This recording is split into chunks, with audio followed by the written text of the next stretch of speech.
Hello, I'm Jamie Stalkup, Associate Editor of TV Reel, and I have the pleasure of speaking with filmmaker Renan Ozturk about the new National Geographic special, Explorer, Lost in the Arctic. Hi, Renan. How's it going? Yeah, excited to be here.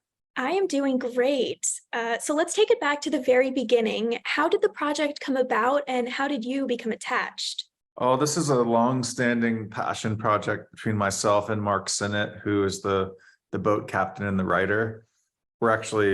We've done a lot of projects together for National Geographic on Everest and with Alex Honnold in the jungle for the last Tepui. So we normally do these climbing related projects. We've been professional climbers for decades doing these trips, telling these stories, but we'd always dreamed of doing a big ocean sailing trip. And so it was a long time coming, and Mark had outfitted his own boat, and this was something that he had learned over the last, 25 years to get to the point where he felt comfortable captaining his own fiberglass boat through the ice on a mission like this. And speaking of Synnott and the work you've done with him before, in Lost on Everest, you captured the search for the lost body of mountaineer Sandy Irvin, and here you're again searching for a lost body. What did you learn during that Everest experience that you brought into this new expedition, and what was different this time in terms of the search itself and what you had to go on? Yeah, there's a lot of similarities between this and Lost on Everest. We had our resident expert each time. It just so happens both of their names are Tom Hosell on Everest and Tom Gross here in the Arctic, who basically going into the trip were like, this is it, we're going to find it on this trip. And obviously the ocean versus the mountain, one we were in the death zone, and the other we were in a stark, desolate Arctic environment, riding these four-wheelers where if one of the four-wheelers went down, it would be a serious situation, or if the ice came in and crunched the boat in half, we would be sinking and suffering the same fate as Franklin. So I think they had like so many parallels, and it helped us that we had done the Everest one, knowing how to look beyond the main storyline to find meaning not only in the main mystery, but also in the people that were supporting us on Everest. It was the high altitude workers, the Tibetans, the Sherpas, and on this particular documentary, it was the Inuit, and we had Jacob with us, who is one of the most well-respected elders and hunters from King William Island. And personally, I just wanted to keep my mind and camera open to his perspective, and the Inuit's perspective in general. I think that's how we approach the search a little bit differently than a lot of other people, by listening to their testimony, because they were there the whole time. They had done the Northwest Passage well before a lot of these Western powers were trying to quote unquote discover it. So yeah, it was really cool to have those two journeys and be able to learn from one and apply it to the other. And like you've said, your work covers a vast array of ecosystems around the world, a lot of it revolving around mountain expeditions. Obviously, this is a little different at sea and in the Arctic nonetheless. How did that affect your photography and filmmaking processes? And was there anything you didn't anticipate? Yeah, I didn't anticipate it being so hard to get a good shot, because you're confined. You're like a caged animal on the boat. You can't go anywhere, and there's only a certain amount of angles to go. You can go to the top of the mast and shoot down, and there's some of those shots in the Nat Geo magazine article. But we weren't just shooting, we were also crew members on the boat, because the boat was so small. So if you were to do something like that, that was seen as sort of a dangerous or selfish move, or if you were to get in the water with a dry suit, shoot with an underwater housing, that's also like, it's pretty risky to get into the water in the Arctic. So you have to make these calls. And I kind of had like a flag system, like soccer or card system, I guess it is. Like when soccer games, you get a yellow card or a red card. So you got to play the trust of Mark and the crew as to when you're gonna use those moments where it really matters for the story to get these special shots. So yeah, it was was only a few times, and it ended up working out pretty well. Like the moments when I was going in the water to get shots, happened to be times where it was helpful to swim the anchor line around a piece of ice, and then going to the top of the mast helped see a way out of the ice when we were finally trying to navigate after being stuck for 10 days. But yeah, it was like way more challenging than the mountains, where you're on Everest and you just, you can basically just throw your camera outside of the tent and where it lands is going to be beautiful. But when you're on the open ocean or the flat, mid-Arctic, you got to work a lot harder to get interesting angles and things to bring back.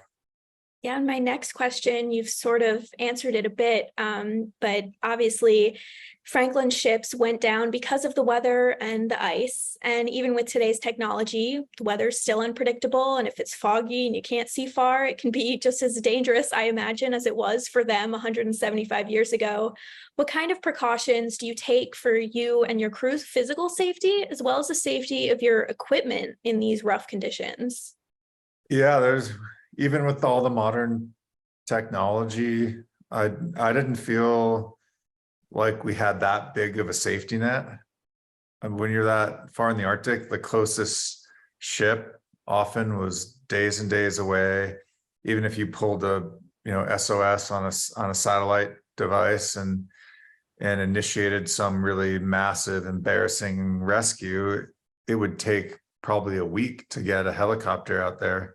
So you feel pretty radically self-reliant, and that's why it was so hard to film, because there was no crew that was just there 100% to take care of us like there normally is on these other trips. You go to Everest, there's an outfitter. He basically handles a lot of the logistics. Almost all film productions, you just, as filmmakers, you step on and there's a producing team that handles everything. But for this, it was just us on this fiberglass boat. One piece of ice hits the boat, the thing sinks, you're done. And we're also part of the crew that's on watch for that ice. So if I made a mistake trying to film too much and a piece of ice hit the boat, there just wasn't a lot of room for error. And yeah, we had a lot of equipment on the boat, a lot of safety equipment, every precaution you can take, but it just isn't a lot when you're that far out there. Do you do any kind of training for these expeditions, especially when it's something you haven't done before? Yeah, I mean, I grew up sailing, and I think there's a lot of like inherent knowledge of just, this is a different type of training. It's not like when we do Everest and stuff, that's like intense physical cardiovascular training, but this is more mental training because it's 24-hour daylight for months on end, and you're never really going into REM sleep, and you're on these watches, you're always shooting other people's watches. So your sleep is falling even further into a hole over the course of months, which makes you go mentally crazy. And you just have to, I think, be strong and know that that's happening and be aware. Mark himself trained for, I don't know, like decades trying to learn how to be a big ocean sailor, doing shorter voyages. We've all done shorter voyages, big ocean crossings leading up to this, but this was the biggest thing, at least myself and Mark had ever done. How did you choose the time period of the year that you went on the expedition? Yeah, the time period is super specific. You watch the ice charts and you kind of carefully craft everything. And that's another huge challenge of trying to blend shooting a show for such a big network into an adventure like this, because the ice movements don't really care about the production schedule. If you hit your window to get through with the ice, then it all has to do with like the patterns of nature, and it's often within like a day or two where it'll close up for the entire season and you'll miss it and not even be able to get to where you're going. The entire expedition and entire documentary was based on a bunch of fictitious dates that we didn't know if we could hit when we set off. And you're getting these very low resolution uploads of ice charts. It's kind of looks like a coloring book of different colored blobs moving around that you're trying to see, like, if this piece of ice is going to come and trap you, which it did at one point for us. And decisions are nerve-wracking, and you're making them constantly every day. So Mark made his best guess as to when we should go up, but we didn't know, and you're just reacting to it every day. And regardless of the outcome of the search, what do you hope viewers take away from watching the journey? I think obviously there's like this tantalizing mystery that helps drive the narrative through, but overall, I think I would hope that people gain a greater understanding of what it's like in the Arctic, and a little bit of the perspective from our Inuit character, Jacob.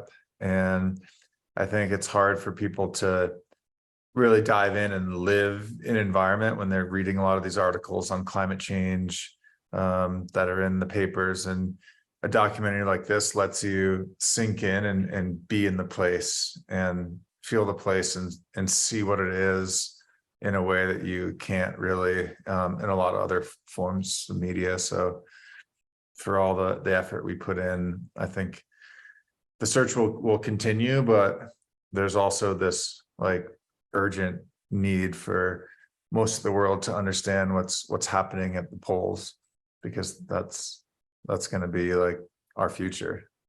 It's been lovely to speak with you, Renan. Thank you for your time today.